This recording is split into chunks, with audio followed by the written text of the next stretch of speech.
მოგესალმებით. ვაგრძელებთ ჩვენს გადაცემებს.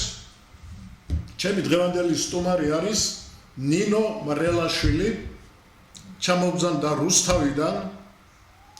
რათა გვასწავლოს სრულიად ახალი რაღაცა, რომელსაც ქვია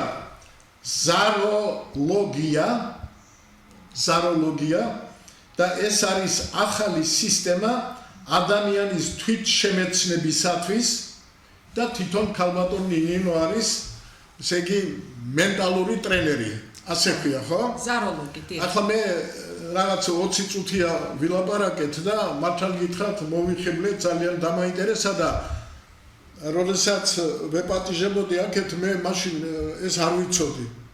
მე თქვენ სულ სხვა მიმართულების მოღვაწეთ მიმაჩნდით და რადგანაც ჩემი ამოცანა და საერთოდ აი ვინ რა არის ქართულ პოლიტიკაში და ქართულ პოლიტიკა თუ გვაინტერესებს, ესე იგი ჩვენ გვაინტერესებს პოლიტიკური ქმედებები, რომელიც განსაზღვრავს ქვეყნის მართვის ხარისხს, როგორც შიგას, ეკონომიურს, ასევე საგარეოს. და ის რომ ჩვენ 35 წელიწადი რაღაცნაირად ისე არ ვიმართებით, ამაში ყველა ვთანხმდებით. ამიტომ ძალიან ბევრი პარამეტრია მაჩვენებელი იმისა, რომ ჩვენ არ უნდა ვიყოთ კმაყოფილები. და მე აი როგორც მეცნიერს, იმიტომ რომ აი ახლა ამ ასაკში დავწმუნდი, რომ მართლა ვარ მეცნიერი, იმიტომ რომ ყველაფერს უყურებ მეცნიერულად, სულ ვცდილობ მიზეზი ვიპოვო. აი ის ჩემთვის აბსოლუტურად მიუღებელი ქმედებები ზოგიერთი პიროვნებისაგან და მით უმეტეს პოლიტიკური მოღვაწეებისაგან მიუღებელი, ისიც მინდა, ესე იგი გავშიფრო და ვიპოვო, აი რატომ გააკეთა ასე და რა განაპირობებს. მე შორსა ვარ იმასისაგან, რომ აი ვიღაცა კარგია, ვიღაცა ცუდია. აი ეს უამრავი პარამეტრები, ახლა ჩვენ ვიცით რა არის სისტემური მიდგომა მმართველობაში. სისტემური მიდგომა ძალიან მარტივად და ელემენტარულად რო ვთქვათ, ეს არის ყველაფერი, რაც ამ ობიექტზე, ამ სისტემაზე მოქმედებს, ამისი გათვალისწინება მასზე ზემოქმედებითი ალგორითმების ამოქმედებამდე. ყველაფერი უნდა გავითვალისწინოთ, ხო? ჩვენ სამწუხაროდ ამას ვერ ვახერხებთ.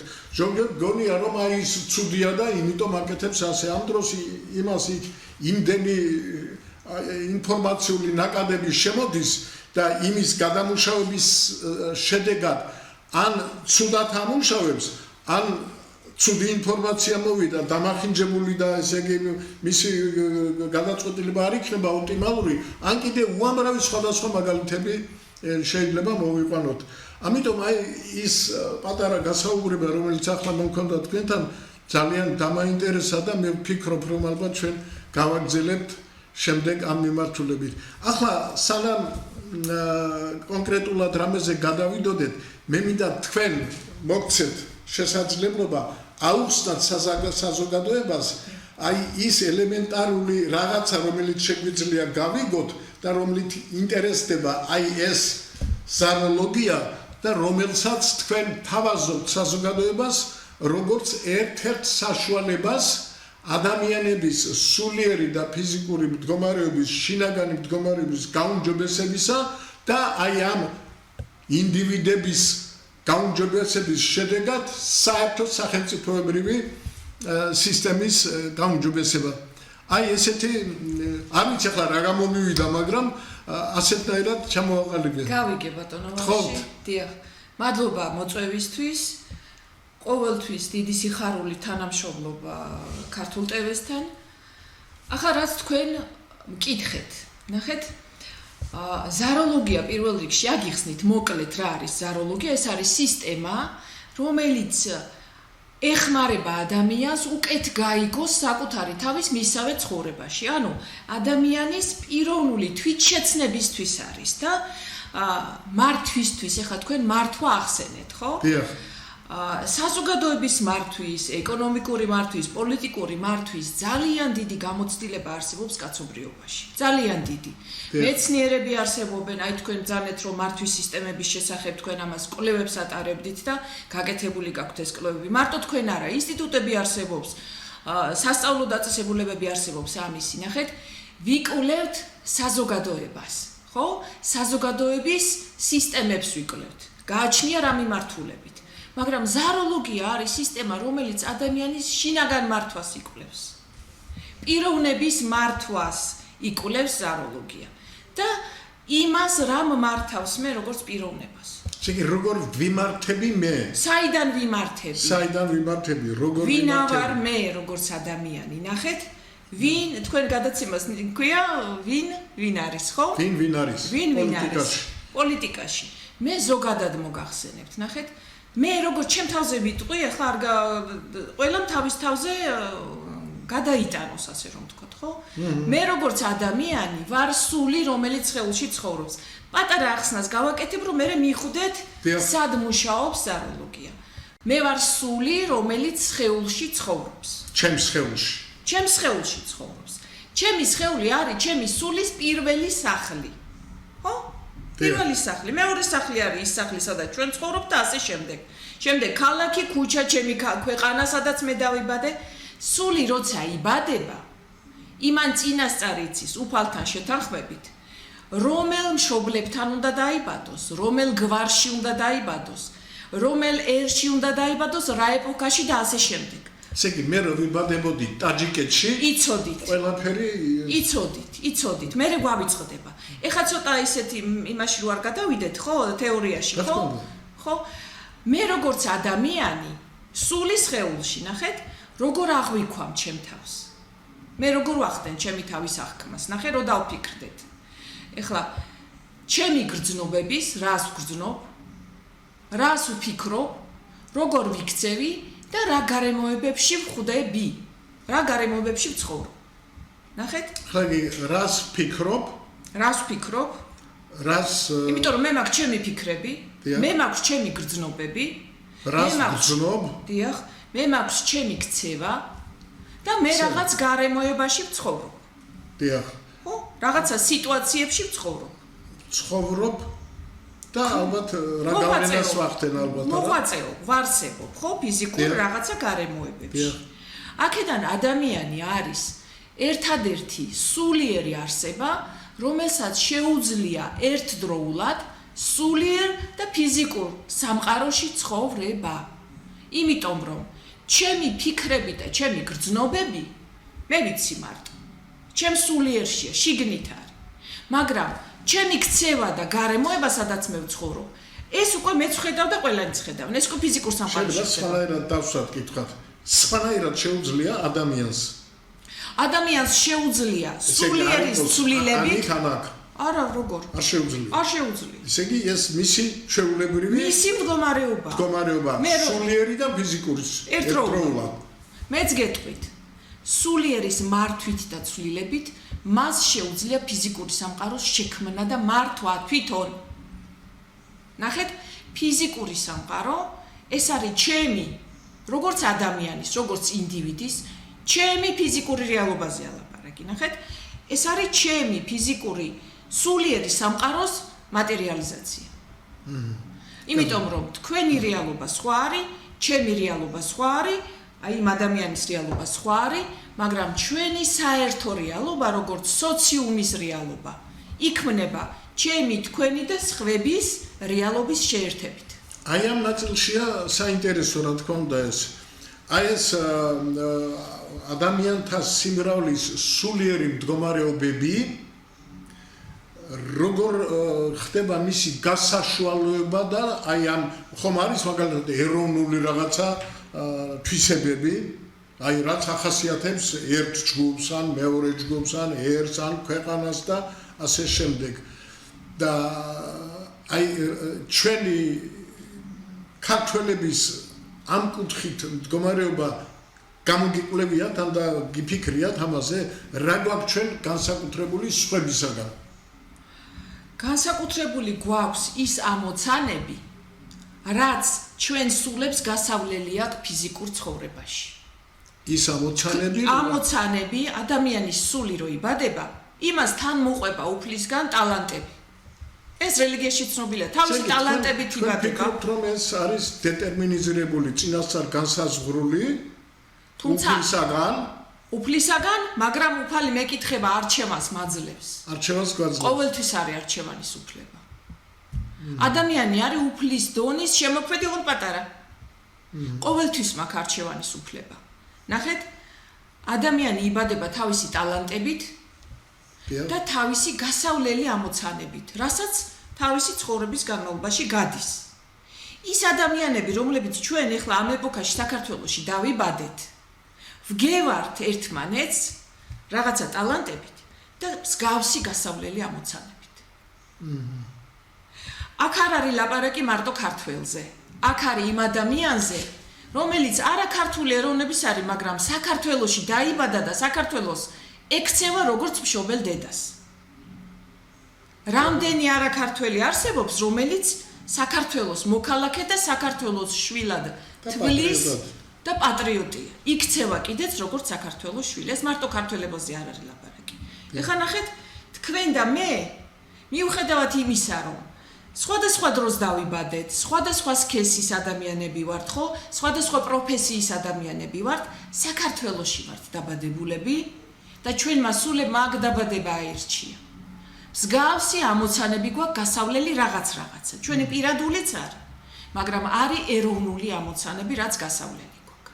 აი ამაზე გავემახვილოთ ყურადღება. აი ეს ეროვნული ამოცანები, აი ის რაც ახლა დღეს ჩვენთან ძალიან გამწვავებულია და ეს მეტიგები და ეს რევოლუციური სიტუაცია და აი ეს დაპირისპირება უკიდურესად გამძაფრებული რომ არის, ეს არის იმიტომ რომ ესე იგი სხვადასხვა ჯგუფის ადამიანებს სხვადასხვა გემონება აღმოაჩნდა, ხო? ან ვიღაცამ აიძულა რომ შენ აი ეს უნდა მოგწონდეს. ნუ ახლა არის ასეთი ჩრდილოეთის მიმართულება და არის დასავლეთის მიმართულება, ხო? აი ახლა ეს აი ამ კონფლიქტური სიტუაციის მოგვარების რამე ალგორითმები არსებობს. აი ამ ზაროლოგიაში არსებობს თუ არა? აი ზაროლოგია გაჩვენეთ კონცეფციას. და მაგრამ ზაროლოგია გაჩვენებს ადამიანს ბატონო ვახში, გაჩვენებს სქემას როგორ უნდა იმოქმედო. და მე უკვე ყველას თავისი მოქმედების არჩევანი აქვს და პასუხისგებლობა აქვს. აი ჩვენ ახლა ერთი ვიღაცა მაგალითად მაღალი რანგის ძალაუფლების მქონე ადამიანი გვახვევს მთელ საზოგადოებას თავის მოსაზრებებს და თავის გემოვნებას. ამ დროს ეს შეიძლება არ იყოს საუკეთესო საზოგადოებისათვის და ამ ქვეყნისათვის. ამიტომ არსებობს ის რეფერენდუმები, რომ გავიგოთ ზოგადად საზოგადოებას რა ჭირდება. აქ იქნება აი ეს კონფლიქტური სიტუაცია. ამასობაში ჩვენ სამწუხაროდ, ჩვენი ისტორიით, ჩვენი წარსულით, როგორც თქვენ ამბობთ, ჩვენ არ გვაქვს ის კულტურა, რომ აი ასეთი კონფლიქტური სიტუაცია ცივილიზებულად გადავწყვიტოთ. ესე იგი, გამოვკითხოთ უმრავლესობას და რაც უმრავლესობას უნდა, ნუ დემოკრატია ეს არის. ის უნდა გავაკეთოთ. მაგრამ ჩვენ ეს არ გვაქვს ეს კულტურა, ამიტომ ის ვინც ძალაუფლებას დაეუფლა, იმას ემორჩილება ძალოვანი სტრუქტურები, იმას ემორჩილება ეს ეკონომიური რიჩაგები, როგორა მართვის სადავეები და ამიტომ ნასაჯდაეთ როგორა ესე იგი გვაიძულებს იმის გაკეთებას რაც ჩვენის აზრით არ მოდის ქვეყნის ინტერესებიდან გამომდინარე. აი ახლა აქ რა უნდა ვქნათ? აი ვისი ჩვენის აზრით ბატონო ვახში, ახლა ვისი აზრი გააჟღერეთ თქვენ?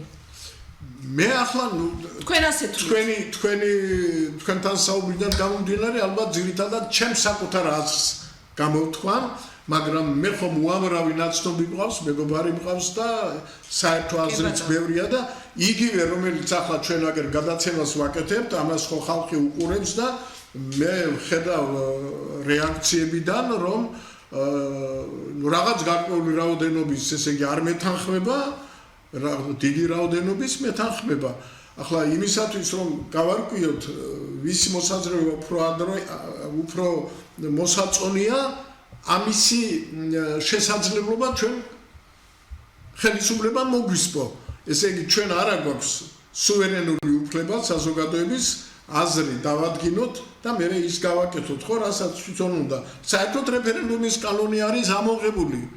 ჩვენ არ აქვს უფლება ხელისუფლების მიერ მიღებული კანონი თუ არ მოგწონს რომ გავაუქმოთ ბათელად ვცნოთ ამისათვის ყველა ცივილიზებულ ქვეყანაში არის რაღაც გარკვეული მექანიზმები რომ ჩატარდეს რეფერენდუმი და ან დაიწუნოს ან მოიწონოს ხო ჩვენ ეს ჯერ კიდევ შევარდნაძემ ამოიღო სააკაშვილმა არ შეცვალა არც ამ ხელისუფლებამ შეცვალა ესე იგი ჩვენი სუვერენული უფლება მართოთ ჩვენი ქვეყანა ჩვენი გემოვნების მიხედვით ეს წარქმეული გვაქვს შეიძლება ერთი აი ასეთი ინდივიდები გვაქვს ახლა ჩვენ და იქნებ ჩვენ რაღაცნაირად საზოგადოებას უთხრათ რომ რაღაც რეზერვები ჩვენში არის ჩვენ სულში არის იქნებ უნდა დავეკითხოთ ამ ჩვენ სულს და მე ხელისუფლებას და პოლიტიკურ მოღვაწეებს რაღაცნაირად შევაგნებინოთ რომ აი ეს რეზერვები უნდა ავამუშავოთ იმისათვის რომ საბოლოო ჯამში ჩვენ ყველას რა გვინდა სხვა ამბავია სინამდვილეში ვის რა უნდა მაგრამ ხო ვამბობთ ყველას გვინდა უკეთესი მართვა მაგრამ რა გვაქვს მაგრამ რომელია ეს რა გვაქვს ხო რა გვაქვს მინდა ერთია მაგრამ რა გვაქვს ძალიან ცუდი მართვა მე თუ მკითხავ 25 წელი ჩვენ წინ ვერ წავედით აი ნახეთ რა ხდება თქვენ თქვით დავეკითხო ჩვენ სულს დიახ ხო დავეკითხო ჩემ სულს ეს ნიშნავს მე გავერკვიო ჩემ თავში რას გრძნობ რას ვფიქრობ როგორ ვიქცევი და რა გარემოებებში ვარ დიახ ნახეთ ჩემი გრძნობა, ფიქრი, ქცევა და გარემოებები, ანუ სიტუაციები, ეხლა რაც თქვენ აღწერეთ, თქვენ გააკეთეთ პოლიტიკური, პროფესიული თქვენი შეფასება იმ ნეგატიური სიტუაციის, რაც ქვეყანაშია. დიახ. ხო? ზაროლოგია მუშაობს ნეგატიური გრძნობების, ფიქრების, ქცევების და სიტუაციების ანალიზზე და ტრანსფორმაციაზე. ეხლა შეხედეთ რა ხდება, გეტყვით ზუსტად. სულს რო დავეკითხო ხო, დავფიქრდეთ. მეც უნდა დავეკითხო, თქვენც უნდა დაეკითხოთ. ყველა ადამიანი, ვინც რაღაცა პროცესში ჩართულია, იმან უნდა მოინდომოს, სავის სულს შეხედოს და ჩაეკითხოს, რას გრძნობს, რას ფიქრობს, როგორ იქცევის, რას სიტუაციებს ქმნის. აი, 4 რაღაცას. როცა ადამიანს შეუძლია საკუთარი თავის მართვა, ის გარეთაც სხვანაირად მართავს. მაგრამ მართვა არ ნიშნავს, რომ ვაკონტროლო ჩემი ქცევები, ხო? ან დაუშვათ ვაკონტროლო ჩემი ლაპარაკი. კონტროლი მოიცავს ძალადობას. მართვა არის სწორი ფორმა. კონტროლსა და მართვას შორის არის დიდი სხვაობა და ეს არეული გვაქვს. ეხლა შეხედეთ რა ხდება, უფრო გაგიშიფრავთ. ეხლა თქვენ დაასახელეთ პრობლემა, ხო? პრობლემა არის პრობლემა რომ აი პრობლემა დაასახელეთ. იგივე არაბიზაციის პრობლემა. აი ახლა ეს არის აქტუალური პრობლემა. კარგი, პრობლემა. ზაროლოგია მუშაობს იმაზე, რომ პრობლემა გადააქციოს ამოცანად. და ყველა ამოცანას აქვს რა? ამოხსნა. ამოხსნა. ეხლა ნახეთ, კარგი, არაბიზაცია თქვათ, ხო? მაგრამ აქაც სხვადასხვა ჯგუფი სხვადასხვანაირად ამოხსნის. ჩვენ გვინდა ოპტიმალური ამოხსნა. ოპტიმალური არის საუკეთესო. გასაგებია ოპტიმალური არის მაშინ, როცა ადამიანი საკუთარი თავის მართვაზე შრომობს და ასწორებს ამას ყველას. არა, ამ შემთხვევაში ოპტიმალურში იგულისხმება ის კრიტერიუმები, რომელიც ზოგადად მიღებულია. რა კრიტერიუმები რისი? ნუ კრიტერიუმი ახლა ქვეყნის კარგად მართვის კრიტერიუმი არის პირველ რიგში, ესე იგი მისი მონაწილის, ესე იგი ყოველი ადამიანის სოციალური ეკონომიკური მდგომარეობა უნდა იყოს რაღაც გარკვეულ დონეზე იმაზე დაბალი. აი მანდ გაჩერდით თუ შეიძლება რა ბატონოში. აქ გავჩერდეთ, ნახეთ. სოციალური მდგომარეობა, ეკონომიკური მდგომარეობა უნდა იყოს კარგი. ვინ უნდა შექმნას ეს ჩემი სოციალური მდგომარეობა, ნახეთ? თვითონ ადამიანმა, ხო? და რა თქმა უნდა, ხელისუფლებაც უნდა ეხმარებოდეს ამაში. ეს არის თავარი ამოცანა. ამოცანა მართოს, ხო? მართოს. ხელისუფლების ფუნქცია რა არის? სწორად მართოს გონიერი ხალხი. ხო, ეგ არის. ისათვის რომ ნებისმიერ წელს კეთილდღეობა იყოს. კეთილდღეობა. კეთილდღეობა. ჩვენ რასაც ვხედავთ, ჩვენ რა გვაქვს? ჩვენ რა გვაქვს? კეთილდღეობას არა, აღწევენ. ჩვენ რა გვაქვს? რაც ერია ის ბერია, ხო? ზუსტად ის მართლობა გვყავს ჩვენ როგორი ხალხიც ვართ. ეხლა აი ესე სუდი არ ვართ, არც კარგები არ ვართ. მართლობა არის ჩვენი როგორც ხალხის ანარეკლი. ეხლა თქვენ რაც ჩამოთვალეთ, თუ არის მუდმივი უკმაყოფილებაერსა და მართლობას შორის, რომ ერი უკმაყოფილია თავისი მართველით, ეს ნიშნავს, რომ ერის აი იმ ჩანაწერში სულის გამოცდილებაში უკმაყოფილება წერია თავისი მართველით და რაც ჩანაწერში არის, ის რეალიზდება. მოდი ცოტა აგიხსნით, თქვენ კი გითხარით, მაგრამ ხალხისთვის არ გვითქვამს, როგორ ხდება, საიდან მოდის ჩემი რეალობა, ხო? ან საერთო რეალობა როგორ მოდის. როდესაც ფიზიკური სამყარო, ეს არის ჩემი როგორც ადამიანის შინაგანი სამყაროს სარკისებური ანარეკლი. ანუ ჩვენი რეალობა, რო წარმოვიდგინოთ, კინო, ფილმი, რომელიც ეკრანზე გადის, ეს არის რეალობა, ხოლო ფირი, რომელსაც სინათლე ანათებს, იმ ფირზე ჩაწერილი კადრები გამოდის კინოთ. და ეს კადრები ადამიანზე რო გადმოვიტანოთ, ეს არის ჩემი სულის გამოცდილება ჩაწერილი ჩემს მიერვე, რომელიც მე როგორც ადამიანმა ჩემს სიმართლედ ვაღიარე, როდესაც ემოციურად მაღალ დონეზე რაღაცა განვიცადე. ნახეთ, ჩემს სიმართლედ ვაღიარე. ნახეთ როგორ არის, რო ვეტყვით ხოლმე, შენი სიმართლით გევლოს ადამიანს, ხო? სწორად ვეუბნებით. ჩვენ ყველანი ჩვენი სიმართლეებით დავდივართ. მე რეალობაში პოზიტივი მაქვს თუ ნეგატივი მაქვს, ჩემ რეალობაში. და ასევე ჩვენი საერთო, ხო, ქვეყნის რეალობაში პოზიტივი რაც გვაქვს და ნეგატივი. ამის შესაბამისი ჩანაწერი გვაქვს ჩვენი სულის გამოცდილებაში. და ერის საერთო გამოცდილებაში შესაძლოა ჩანაწერი. ნახეთ, ეკრანზე კინოს შეცვლა რომ მინდა. კინოფილმის შეცვლა რომ მინდა. კინოფილმს ხო არ ვეჩხუბები რომ შეიცვალე. გადის ბაშიაჩუკი და მინდა გიორგი სააკაძე ვნახო, ხო? იქ ხო არ ველოდები ეკრანს რომ არიქა ეხლა გიორგი სააკაძე ჩაირთე. მე მივდივარ, ფირს ვცვლი, დავდებ გიორგი სააკაძის ფირს და უყურებ გიორგი სააკაძეს. ან ეკრანზე რო არის რომ კაცი კლავს და მე ვბრაზდები. იმისათვის რომ ეს კადრი შევწყვეტო, მე ფირი უნდა შევცვალო და სიყვარულის სცენა უნდა დავდო, როცა ადამიანის მოყვარულია. და მე იმას დავინახავ იქ. აი ეს ჩანაწერები არის ყველა ადამიანის შიგნით. და მე ჩემი რეალობა მაქვს, ჩემი კინო მაქვს, თქვენი კინო გაქვთ, მაგრამ ჩვენი საერთო ერის რეალობა იქნება ჩემი, თქვენი და აი ამ კინო ეკრანზე გასული კინოს ერთიანობა. გასაგებია. თავდანინო, აი მე სულ პრაქტიკულ იმაზე განხორციელებაზე ნებისმიერი იდეის პრაქტიკულ განხორციელებაზე ვამახვილებ ხოლმე ყურადღებას. თქვენი ზაროლოგია იძლევა თუ არა საშუალებას ინდივიდის სულიერი მდგომარეობის განსაზღვრის. ესე იგი, კარგია, ცუდია, ასეთია, ისეთია და შეგვიძლია თუ არა, აი ამ პოლიტიკური პროცესების მართვისათვის ადამიანების შერჩევის ალგორითმებში ჩავთოთ თქვენი ზაროლოგიის შესაძლებლობები უკეთესი სულიერი სიმდიდრის მქონე ადამიანების გამოსავლენად.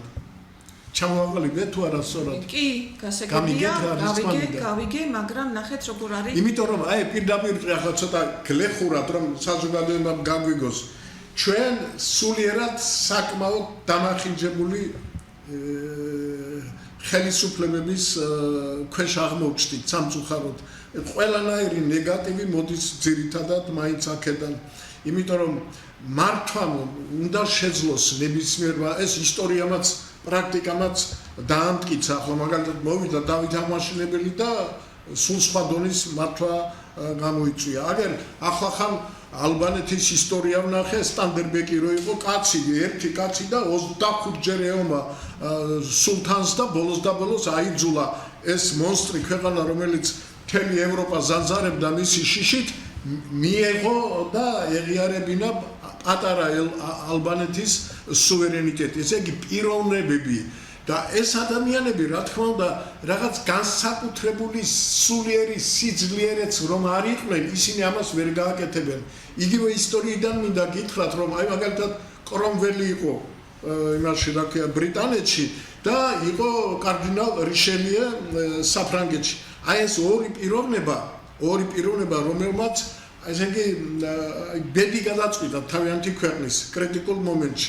იმათ შემდეგ იმათი ქვეყნები წავიდნენ წინ და ისინი გახდნენ მოწინავე ქვეყნები და რამდენადაც მე ვიცი, აი რაღაცები რაც წამიკითხავს, ეს ადამიანები იყვნენ აი სწორედ ამ შინაგანი სულიერი სამყაროთი გამორჩეულები, ძალიან ძლიერები და იმათ არანაირი პირადი ინტერესები არ ამოძრავებდათ. აი ისინი იმდენად იყვნენ ამაღლებულები და ქვეყანაზე მზრუნავები და პატრიოტები, რომ მათ შეძლეს და თანაც თვითონ იყვნენ დარწმუნებულები, რომ უფალმა გამოაგზავნა ის ამ ქვეყნის ფერზე დასაყენებლად. და მაშინ მან ისე იგი მაქსიმალური შეძლო. აი მე შეიძლება ახლა რაღაცნაირად ვერ მოვხდი სწორ იმაში თქვენთან მივაწერე. კითხვა მითხარით, მაგრამ კითხვი დაიწყეთ. კითხვა იმისათვის, რომ ჩვენი პოლიტიკური სიტუაცია და მართლობა გავამჯობესოთ, არსებობს თუ არა საშუალება აი ზაროლოგიის მეშვეობით განსაზღვროთ, გამოვარჩიოთ ის ადამიანები, რომლებსაც შეუძლიათ იმ ამოცანების გადაჭრა, რომელიც დგას ქვეყნის წინაშე. ანუ თქვენ ამბობთ გადარჩევის მომენტს, როგორ გადარჩევდია, შერჩევის გადარჩევის მომენტს. ნახეთ, თქვენ მეკითხებით იმ ქმედებების შესახებ, რაც ეკრანზე მიდის. კინოდან გამომდინარე, ეკრანზე მიდის. ხო, ესე იგი ამ თქვენი იმით ეს ასე გამოდის. ეს არის ეკრანზე რაც ხდება იმის შესახებ მეკითხებით. ზაროლოგია აძლევს ადამიანს იმის საშუალებას დაინახოს თავისი პოტენციალი, აუცილებლად ჭირდება ადამიანს სიმამაცე, რომ აღიაროს, რომ ხო, მე ეს ნეგატივები მაქვს, იმიტომ რომ ძალიან ხშირად ჩვენ გვახასიათებს ილუზიებში წასვლა და ვდგევართ ორმოში და ვამბობ, ჩემ თავს ვატყუებ, რომ ვფრენ, იმისათვის რომ ორმოდან ამოხვიდე და გაფრინდე, ანუ რაღაცა პოზიტივი რაც გინდა ის რო გქონდეს, ჯერ უნდა დაინახოს სათხარ. ეს აღიარო და უთხრა შენ თავს, რომ ხო, მე ეხლა ორმოში ვზივარ. ესე იგი ეს მარტო ჩემ თავზე შემიძლია ასე. სხვაზე არა, ჩემ თავს რო შევცვლი, ნახეთ, ჩემში შევცვალე. მე რაღაცა საკითხი არ მომწონს გარემოში. ამას ქვია გარემოს ნაკარნახევი. თუ ეს გულზე მომხვდა და მე თუ მხვდება გულზე, რომ მართველი არ მომწონს და მართველობის სისტემები არ მომწონს და ეს მე გულზე მხვდება, ხო? ეს საკითხი მე პირადად არ მხვდება გულზე, ნახეთ? ეს თქვენი ანარეკლია. თქვენ რომ იმუშაოთ საკუთარ თავზე და ის მინუსები შიგნით გაასწოროთ, რაც გარეთ გამოდის. თქვენ შეგიძლიათ სამყაროს მიეხმაროთ, შეიქმნას და მოიზიდოს ის ხალხი, რომლებიც სწორად მართვას დაიწყებენ. რა თქმა უნდა, პროფესიული ცოდნის მიცემაც არის ადამიანისთვის საჭირო, მაგრამ ეს არის სუფთა პიროვნული საკითხები. გასაგებია, ესე იგი ზაროლოგია მე დღეს ვერ დამეხმარება იმაში, რაც მე მინდა. ჩემ თავზე მუშაობაში დამეხმარება, ეს გასაგებია, მაგრამ ჩემი თავარი ამოცანა დღეს, რასაც მე ვთვლი ჩემს ამოცანად, რომ საზოგადოებას მივაწოდო რაღაც გარკვეული ალგორითმები იმისათვის, რომ მან უკეთესი შეარჩიოს, უკეთეს მისცეს ხმა, რომ მერე ხვალდაზე არ ინანოს, რატომ მოვიყვანე ესეთი კაცი. აი ამ სქემაში მინდა მე გაუმჯობესება. გასაგებია, ას გამოდის, რომ ამ მომრჩეველი აკეთებს შეცდომით არჩევანს? გაუქმებელია და ვერ აკეთებს. ნუ ან შეცდომით, ან შიშით, ან ანგარებით, მოკლედ ის არ აკეთებს სწორ არჩევანს. ეს არის თქვენი წარმოდგენები, ეს არის თქვენი სიმართლე ამ მომრჩევლის შესახებ. წარმოდგენა, რომელიც პრაქტიკულად, იმიტომ აგიხდათ, რომ თქვენ გაქვთ ამის ჩანაწერი შიგნით. ნახეთ, გარეთ არაფერი არ ხდება ისე. არა, აქ არის საერთოდ მიღებული კრიტერიუმები. არის საერთოდ მიღებული. არ არის სამუშაო ადგილი, არის პენსია ძალიან დაბალი, არის ხელფასები ძალიან დაბალი, არის სოციალური უზრუნველყოფა ესე იგი განუხორციელებელი თანამედროვე დონეს რო შეეფარება ისეთი არის 700,000 უმწეო ოფიციალურად ხელმოწერილი 35 წლის თავზე, როცა ყველაზე მდიდარი რესპუბლიკა იყო, როცა საბჭოთა კავშირი დაინგრა და ყველაზე უზრუნველყოფილი.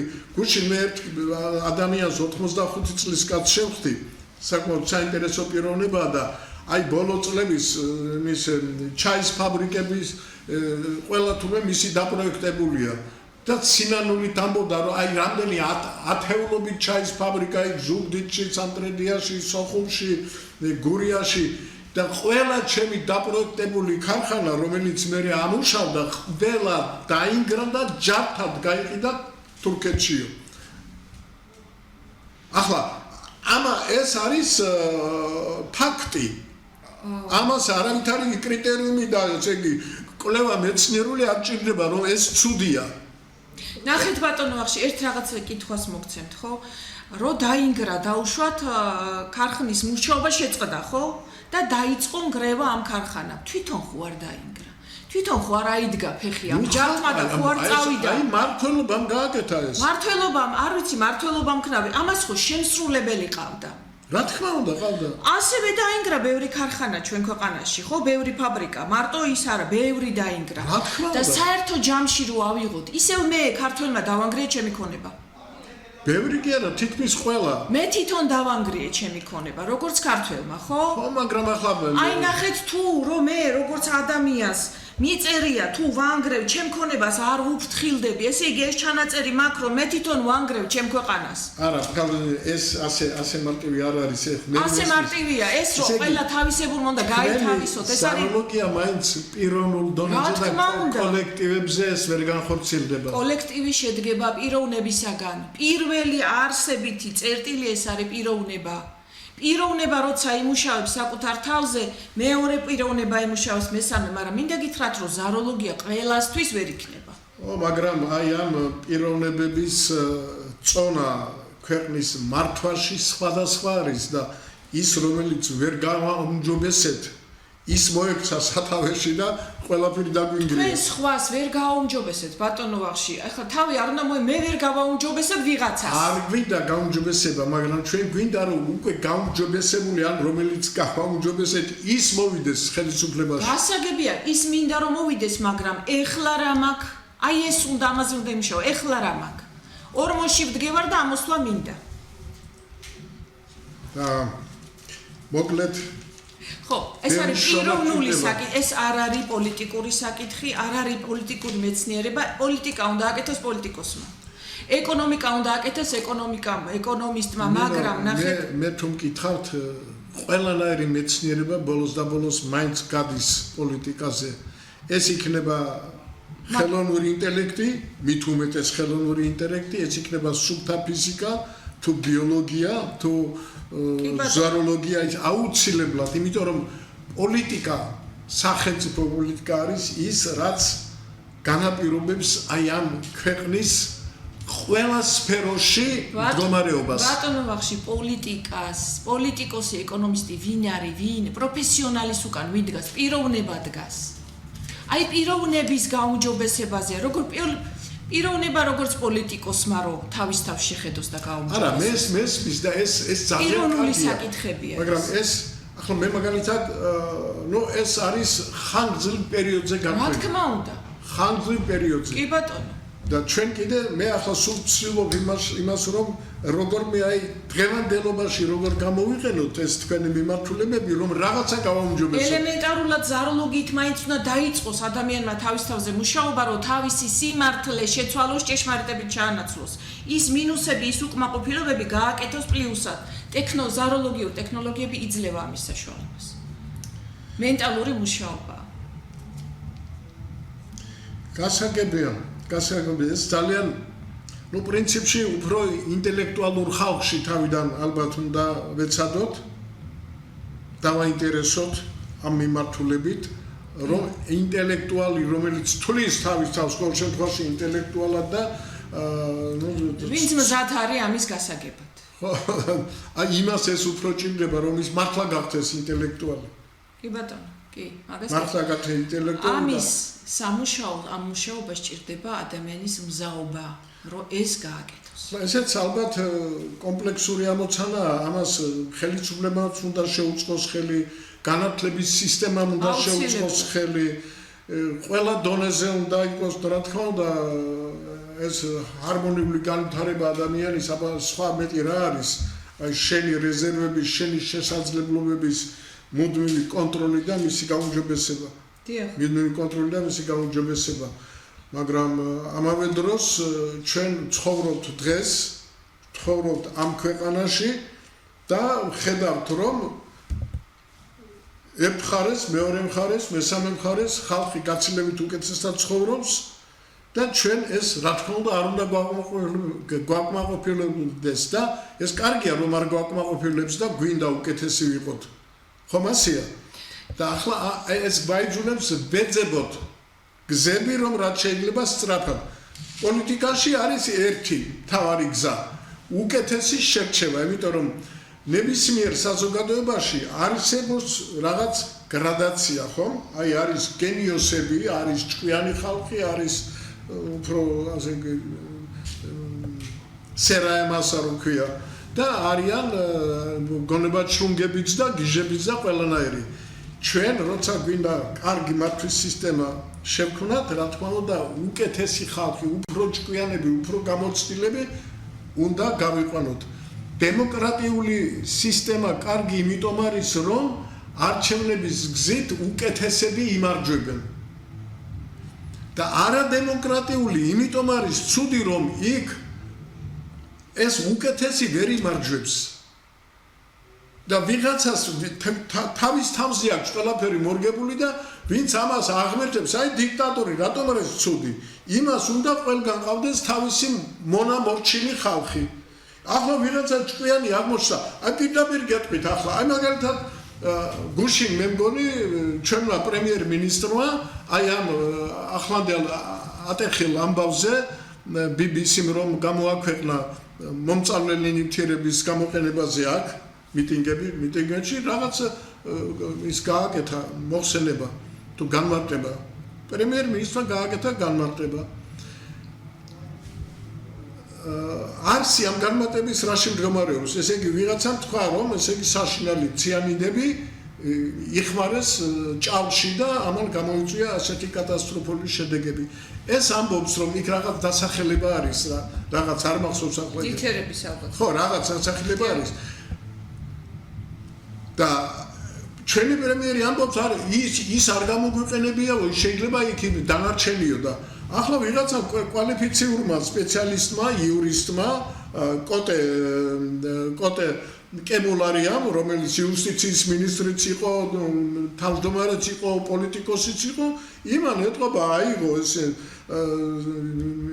ლიტერატურა და ჩამოაყალიბა რომ არის ჯგუფი, რომელშიც შედის ეს ციანიდები 4 დასახელების და ამ 4 დასახელებიდან ერთადერთი არის ის რომელზეც ამბობს ჩვენი პრემიერი ეს არ გამოგვიყენებიაო, სწორედ ეს იყო გამოყენებული პირველ მსოფლიო ომში და კიდე რამოდენიმე ადგილას და ეს იყო ყველაზე მსუბუქი 4-დან. ახლა ამან ეს სისულელე თქვა, იმიტომ რომ არ იცის ეს.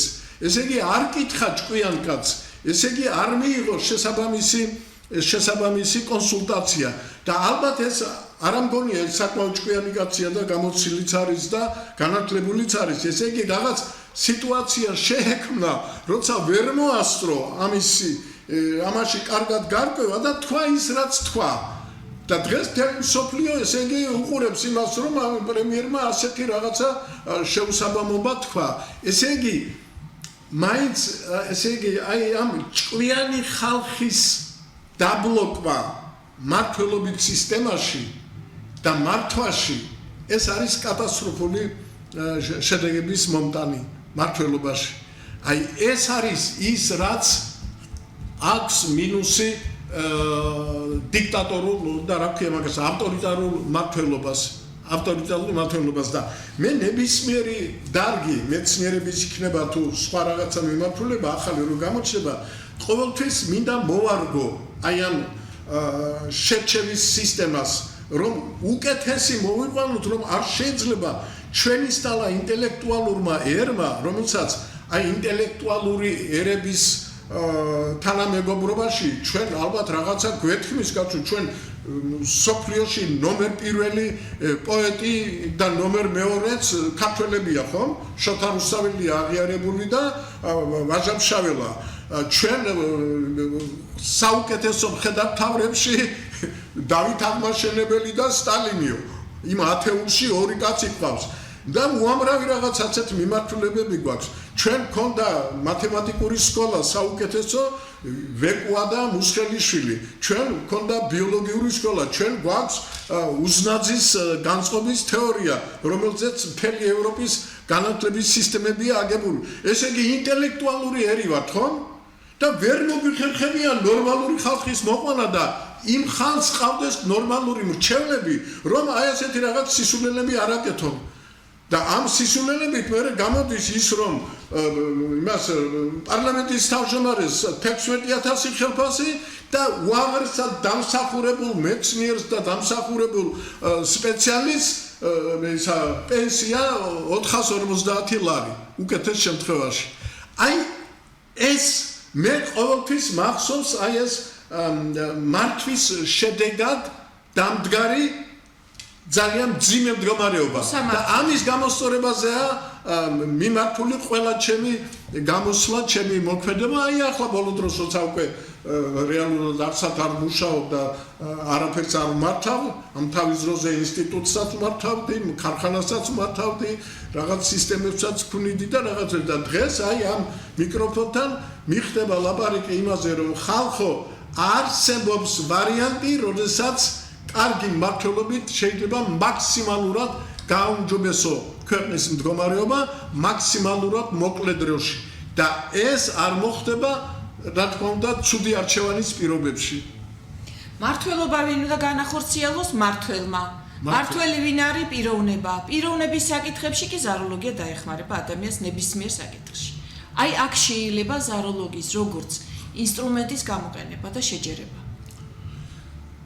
ხო, მაგრამ მმართველად იქ არამზადა თუ მოვიდა და იმასთან ნახეთ როგორ არის ნინო გაუგზავნოთ და ასწავლოს ეს არა ამას არ მიიღებს არ მიიღებს ესე იგი მაშინ იმუშაოს ადამიანმა იმაზე ნახეთ როგორ არის როცა მე ვცვლი ჩემ წარმოდგენებს რაღაცაზე ან ვიღაცაზე მინუსი მაქვს და პლუსად გადავაკეთე მე მეტი შრომა აღარ მჭირდება სამყარო ისე ქმნის და ისეთ ადამიანებს გზავნის რომ ეწყობა საუკეთესო საშუალებებით.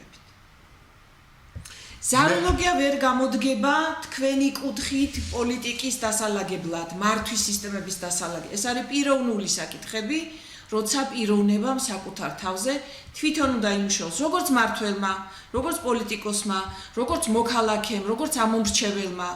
ეს არის შინაგანი პიროვნული საკითხების დასალაგებელი სისტემა.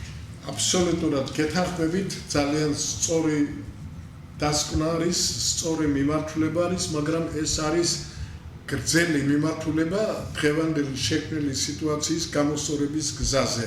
ამიტომაც ცოტა ემათ რო უყურებ, მაგრამ თქვენთან მე დიდი სიამოვნებით გავაგრძელებ ურთიერთობას და მე მაინც მგონია რომ რაღაც ალგორითმი ფორმულა შეგვიძლია გავომიუშავოთ, რომ დღევანდელ სიტუაციაზე უფრო ეფექტურად ვიმოქმედოთ დავარქვათ ამ ზოროლოგიას ნინო მრელაშვილის მიმართულება და აი ამ მიმართულებით მაინც იმედი ვიქონიოთ რომ რაღაცა გამოგვივა. პატარა კორექციას გეტყვით ბატონო ბავში, ზაროლოგია არის ანტონინა ლიტოვკას შექმნილი, მე მისი ექსპერტი ვარ მისი აკადემიის. უბრალოდ მე საქართველოში მიმართავ ზაროლოგიას, თორე ეს ჩემი შექმნილი არ არის. მე ვარ ზაროლოგიის ექსპერტი და ავტორი არის ანტონინა ლიტოვკა. აი უბრალოდ ამას გავაკეთებ. არა, ჩემთვის ეს ზოროლოგია შემოვიდა ნინოს მეშვეობით. ხო, საქართველოში ამიტომ ესე იგი საქართველოსთვის ნინო მრელაშვილია ჩვენი ზოროლოგია და ამ ზოროლოგიისგან მაქსიმალური მოგება უნდა ვნახოთ ქვეყანამ. აქ რაღაც რეზერვები არის, მე ასე დიდი რესურსია თუ ადამიანი მოინდომებს. ნინო, ერთი წუთი გვაქვს. დიახ. სამი მიმართულება, რომელსაც თქვენ შეცვლიდით იმისათვის, რომ ქვეყანა სწრაფად შეიცვალოთ. სამი ღონისძიება, რომელსაც თქვენ გააკეთებდით, თუ იქნებოდით პირველი პირი ქვეყანაში. სავალდებულოს გავხდიდი პოლიტიკოსებისთვის ზაროლოგიური ელემენტარული ამბანის სწავლას. პიროვნული ზაროლოგიური განვითარებისთვის სავალდებულოს გავხდიდი ამას. ამას გახდით აუცილებლად. ამას გავხდიდი. შევქმნიდი ჯგუფებს, რომელიც იმუშავებდა ყველა დონეზე იქნება ეს. საბავშვო ბაღების სკოლები, განათლება ის, იმიტომ რომ ეს არის არაჩვეულებრივი საშუალება ადამიანმა თავისი ტალანტი გამოავლინოს და რესურსები გამოხსნას და იმოქმედოს უსაფრთხო თავისთვის და გარემოსთვის. და ვნერგავდი ზაროლოგიას სხვადასხვა ეტაპზე. სხვადასხვა ფენებში. ამას მე დამიზუსტებ და ჩავწერ, იმიტომ რომ მე ამას ვაგროვებ. მე კიდე დავასრულებ იმით, რომ ფაქტიურად უკვე პირველი ნაბიჯი გადავდგით იმ მიმართულებით, რაც მე ვთქვი. თუ იქნება პირველი პირი ქალბატონი ნინო, მიაღწევს იმას, რომ ყველამ ეს გაიაროს, მაგრამ აქ ფაქტიურად აი პირველი დასკვნა, რომ ვისაც არ ექნება ეს გავლილი, იმას არ მივცემთ პოლიტიკაში არჩევნებში მონაწილეობის უფლებას. ნუ ასე რადიკალური არ ვიქნებოდი, მაგრამ ნუ ყოველ შემთხვევაში შევთავაზებდი, რომ მოდი ჯობია ეს გააკეთო, ხო? ეს უკვე არის პრაქტიკული. ჯერ უნდა აუხსნა ადამიანს რატო აწყობს მას ამის სწავლა. ამას აუხსნით და მე არჩევანის უფლებას მივცემ. გასაგებია. მე რა მისი საქმეა. ქალბატონი ნინო რელაშვილი. მე მგონია რომ ძალიან საინტერესო იყო დღევანდელი ჩვენი ეს 40 თუ 45 წუთი. დიდი მადლობა ქალბატონი ნინო, დიდი მადლობა თქვენ რომ გვიყურეთ. შესვენების შემდეგ მე ვიქნები